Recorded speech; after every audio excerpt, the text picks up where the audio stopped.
This VAWatchdog.org news video is brought to you by Bergman & Moore, LLC. Former VA attorneys now fighting VA for you. Call Bergman & Moore at 877-838-2889 or on the web at vetlawyers.com.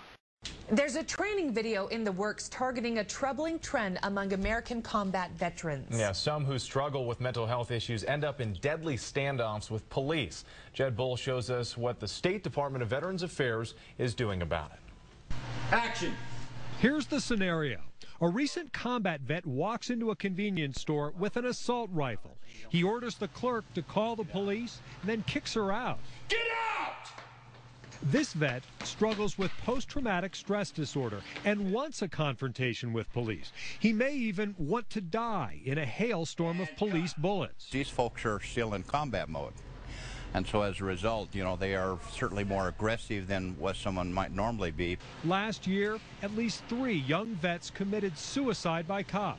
The Utah Department of Veterans Affairs is making this video to better train law enforcement for those situations and these individuals. So as they approach a situation, hopefully one of the questions I'll ask is, are you a veteran? Are you a combat veteran? Here's one of the key messages in the training.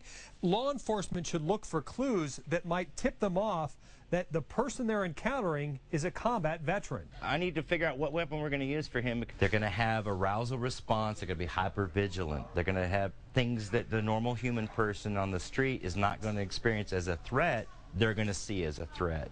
The video aims to reduce the stigma of PTSD and show law enforcement they can reduce the volatility of encounters with combat veterans, especially if they better understand the vet's experience and use that in a calm approach. Some of them are on their second and third deployments.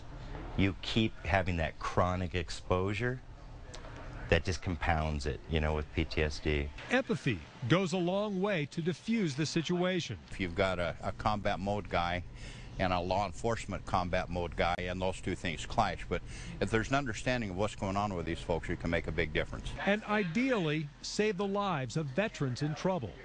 Jed Bull, Eyewitness News. And the $5,000 to fund the video comes from a House bill passed a few years ago to provide support for returning veterans with mental health problems. VAWatchdog.org, the nation's #1 independent veterans website. On the web at VAWatchdog.org.